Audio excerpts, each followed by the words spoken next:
Hello there everyone, this is PKO Entertainment and we're back again, and today we're going to be reviewing Birds of Prey, the 8th film in the DC Cinematic Universe. Following on from the events of Suicide Squad, we continue the story of Harley Quinn, who in this film now is picking up where she breaks up her relationship with the Joker, as we all know, the infamous mass murderer of Gotham City. And following this breakup, it results in her being on the run from various criminals who, now that Joker's out the way, they can attack Harley Quinn for all the things that she's done to them in the past. And this film makes a note of that, showing you various title cards of what she's done to this criminal and that criminal. See that scene from the trailer where she jumps on someone's lap and ends up breaking their legs, etc, etc. So we get a various history of Harley Quinn's wrongdoing, shall we say. And going into the story more, she gets caught up with Black Mask, who is this crime lord who is the dominant criminal figure in Gotham City, and he's after a certain item that is stolen by Cassandra Cain, this young teenager who's a pickpocket, as far as we know has no parents, goes on her own, and she gets embroiled in something that the Black Mask wants, and Harley Quinn has to obtain this special item. And as the story progresses, other characters and thieves and gangsters and assassins all get involved, police officers, they all get involved in this big massive crime story where we see a lot of fight scenes and car chases and further developments as the story unfolds. So that in a nutshell is the abridged version without going into explicit details. So this film overall, it starts off very bright, very lively, it's very colourful, it embraces its own silliness, it knows its own direction, its own purpose, but after a short while it loses itself and the story becomes less coherent, the plot gets sillier and more messy as it goes on and progresses, which I think is a down point, and depending on how you see it, you might find it's very fun and entertaining, but on the other hand you might find it very frustrating that there was potential for this film to be more than what the sum of its parts.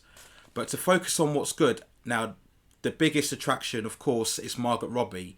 As we all know from the promotion, ever since this film was announced, she is the main star as Harley Quinn. Despite the fact that it's the Birds of Prey title, this is very much the Harley Quinn movie. And as the lead role, the lead character, Margot Robbie is great. She completely immerses herself in this character. You can see clearly that she's had great fun of it. She's very passionate about playing the role. And she's everything. She's fun, she's sexy, she's insane, she's crazy. At times she's funny, not always funny. Some of her jokes and some of the things she does don't always land. But as in a screen presence, she's always engaging. She is the primary reason that you are watching this movie. And as long as she's on screen, you will never be detached or you will never be bored. She's very much the star attraction, which is what this movie was by design. And Margot Robbie, having to carry this movie, given that responsibility on her performance, she delivers. Very much just like Suicide Squad, where this movie, she's going to have more screen time, but just like Suicide Squad, she is an engaging presence and an engaging character, regardless of all the crazy things she does. She doesn't do everything good in this film. As the story progresses, we see her do various things, take certain drugs, get completely wasted. Without spoiling too much, she does bad things here, bad things there, but you're always watching her, which is what any lead character of any film, particularly a comic book film, should always provide for you. So Margot Robbie, by far the best performance and probably the best feature of this film, and given the title of this film, that's how it should be. The next good thing to say about this film was the action sequences, which are very coherent, very well staged. you can clearly see what's going on. Now, they did bring on board the director of the John Wick movies to handle the action sequences, and it shows. So the action sequences are very good. The car chases, the team fights, especially towards the end of the movie, are really good. Harley Quinn has 2 standout sequences. One we've seen in the trailer where she's involved in the police station. That's very good. And also there's another stand-up scene later on, which is also very good in showing Harley Quinn how she's spinning and kicking and pirouetting and taking on all these other thugs and gang members. Another plus point is the film itself. It's very confident. As I mentioned before, it's very confident at what it wants to do. And you can always respect a film more if it knows what it is. So it's good to see a film that's confident in its tone and its approach and its direction. And that's credit to the director and the editors as well as I said, the action director who stages the action sequences very well. So that's all very positive notes on there. However, having said that, there are quite a few negatives, and to go through them. So one of the biggest negatives is the undercharacterization of the birds of prey and the supporting characters. Now, when this film was announced, there was quite a lot of backlash from comic book fans in particular, because for anybody who doesn't know, the birds of prey in the title is actually set on a comic book series which features primarily 3 characters: Black Canary, Huntress, and a character called Oracle, who was Barbara Gordon. That was the core concept of Birds of Prey. It was a 3-character piece. You would have other characters come join in, and Harley Quinn would come and join in various storylines. But it was a very much a 3-character piece. And the problem you have in Birds of Prey, this version, is that those characters, and particularly Black Canary and Huntress, because Oracle isn't in this at all, that's not spoilerific saying that, is that these characters, they just feel very underutilized. They just feel very bland, from everything from their look, from their screen time. Black Canary gets a decent amount of screen time, but Huntress gets very little. She basically doesn't come into the movie, I would say, just past the halfway point. And when she is more involved in the halfway point, it's more about one-liners and quick little cliches that she comes into. She's just the angry, vengeance-seeking assassin, and they don't really put a lot of depth into her character. They don't really put a lot of personality. She says a few witty lines here or there, but nothing overly too special. If you are a fan of the comic book versions of these characters, I think you're going to feel that a great disservice has been done, that not enough has been done of these characters, and that this really should have been more of a Harley Quinn centric film, in the sense that it should have basically just been Harley Quinn. That by having Black Canary and Huntress really as sort of bit part roles, and again a lot of controversy over the way they look, particularly Black Canary, which, if you don't know, in the original source material was a white-haired blonde, and they've changed the ethnicity here to a mixed race woman. And Huntress as well doesn't look anything like the iconic look that Huntress has in the comics, where she has the purple look and a sort of face mask. So from one perspective, you're going to feel very disappointed that how these characters have been adapted here. But from another perspective, let's say you don't know anything about the Birds of Prey, you're still going to look at these characters and think, well, there's not a lot of depth to them, there's not a lot of layers to them. Okay, they're there, they're fighting, they're punching and kicking, the odd one-liner here, there's an odd funny scene here, but they're not as lively as what Harley Quinn is. So anytime Harley Quinn isn't on screen, the film suffers, because these characters, they just don't have enough presence about them to carry the movie when Harley Quinn isn't there. And I think this isn't a fault as such on the actors or actresses themselves. It's more a fault of the concept, just the way the film is delivered. And we go through the actresses themselves, and we have Julie Smollett as Black Canary. She does okay in this. We get a few more depth into her backstory, but again, there's not enough put in there.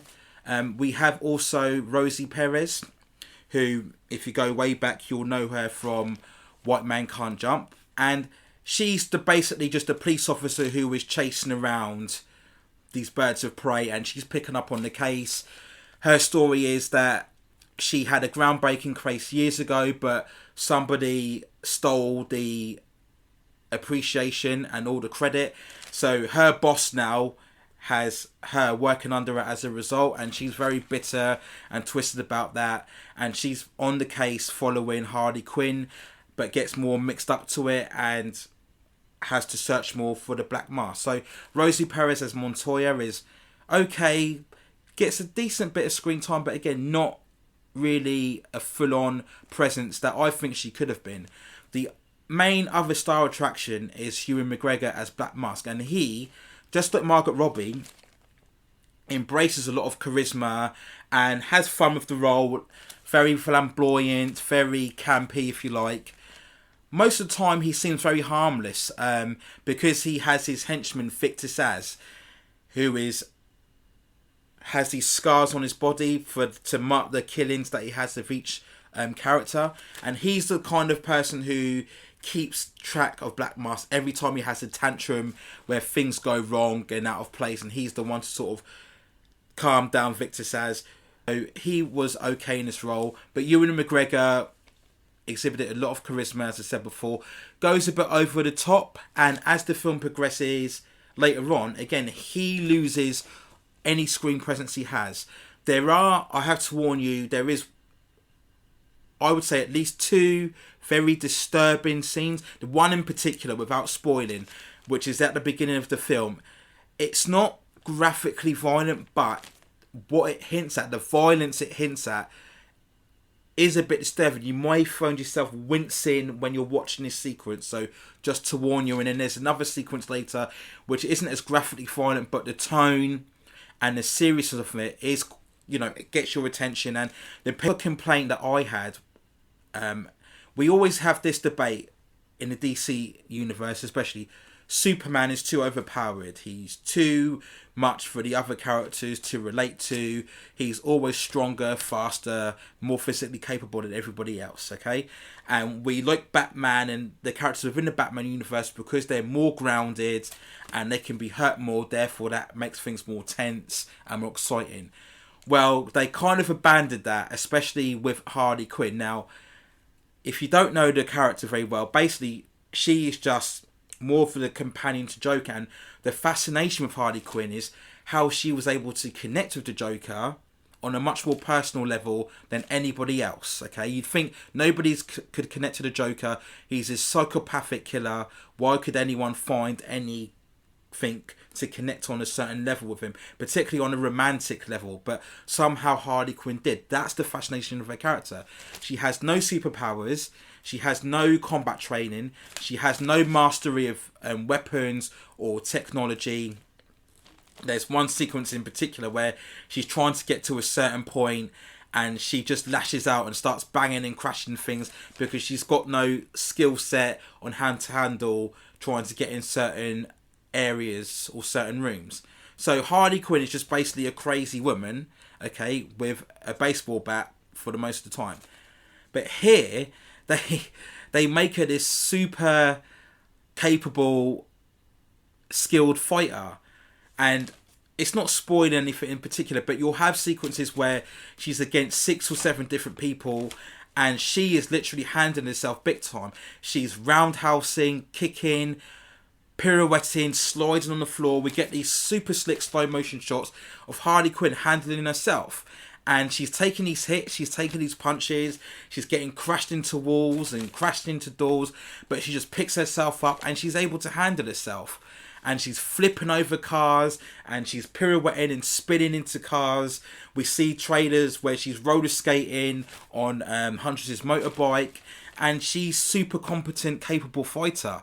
And she does more fighting than Huntress or Black Canary, who, as we know from the source material, are your super skilled fighter. The moves and the choreography we've seen from Harley Quinn, we should really see from Black Canary and Huntress. And again, this goes back to my point about how the movie is yielding itself too much to Harley Quinn. So when you watch it, you're thinking, Harley Quinn, how was she doing all these things? How was she handling herself? She's just a crazy person with a baseball bat. Yet she's handling all these guys on her own. So despite the fact that this is very much over the top, suspension of disbelief, you still have to have a certain logic, whatever comic book characters you're adapting. And if Harley Quinn has no powers, and there's never any hint of her being involved with any training or being part of any academy where she came across weapons or handling, then having to do all these things, it just throws you out of the movie. And as the movie goes on, Harley Quinn does more and more things and that are just out of the ordinary. It's hard for you to sort of shut your brain off and just roll with it because it just gets more ridiculous. It just brings the movie down a bit more. And again, they did that to elevate Harley, but at the expense of the other characters, and that is a major doubt point in the story. The Birds of Prey, when they do team up, which is 3/4 of the way of the movie, it doesn't feel natural. It doesn't feel organic. This should be a big standout moment, and it's just not. It's kind of like we're not teaming up because we have the same sort of purpose. We're just teaming up because we just have to, because the title says Birds of Prey, and we just have to randomly team up together to fight everybody near the end. You know, there's situations where certain characters could just go. They've got no reason to be near the end of the movie, but we just stick together, and certain characters will go in this direction and do certain things when you're thinking, why are you doing that? There's no plausible, logical reason for you doing what you're doing. You're just doing it for just a random event, just for for the sake of it. And again, as you go on, you kind of roll in your eyes and you think, okay, you've reached a point where you just didn't care. You didn't care anymore about the logic or where you're heading with this movie. You just wanted to have this over-the-top comic book caper. Now, if you're going there for just a footloose, bright, lively, comic book fun adventure, then you are probably going to enjoy Birds of Prey. If you're not bothered about loyalty to the comic book source material, but again, if you don't want to think about it too much, just go there, enjoy yourself. If you're a fan of Margot Robbie, you'll especially love this movie, and you want to see female characters kicking and fighting and screaming and punching, then you're going to enjoy this movie. But if you were looking for a bit more in terms of the characterization, in terms of the personality of this ensemble cast, you might feel that you were sold a bit short. Again, they tried to do this relationship with Harley Quinn and Cassandra Cain's character, and it just, for me, just didn't work. It just didn't build enough on it. Cassandra Cain herself especially, again, not a fault of the actor, but she just didn't come across as very likeable. And I think if one character had to have an empathy or a sympathy, it had to be Cassandra Cain. She's basically a pickpocket and she gets caught up in all this criminal activity. So she should have been the kind of person of view character. Again, how does she relate to Harley Quinn? Why didn't she relate to the other characters? And we just didn't see enough of her in this role. So again, that was another failure on the part. So my overall score for Birds of Prey, I'm going to give a 5.2 out of 10. So not terrible, not awful, not the worst disaster I think a lot of people were predicting, perhaps maybe wanting this to be, but certainly not the all-empowering, female-driven comic book actioner that it should have been. If there's all this debate again about female characters, whether it's Marvel or DC, not getting enough movies, and Birds of Prey, you would see, was primed for that feminist, all-action, enjoyable comic book adventure, and this just didn't deliver. Birds of Prey should have been that, and it just didn't. It centered too much on Harley Quinn. Like I said, is more of a supporting character, should be, and I'll talk more about this in the spoilers review that I'll do of this later on. But I just feel we should have got more of a Harley Quinn centric movie. Again, if you watch the Batman animated series, there is a great episode where it features just Harley and Poison Ivy, and it's just the two of them, and it's a two-hander where they play off one another, and maybe that's what this movie should have been. Maybe it should have been Harley Quinn and Cassandra Cain on the run, the kind of Thelma and Louise, if you like, just them on the run from various criminals, and we just stick to that.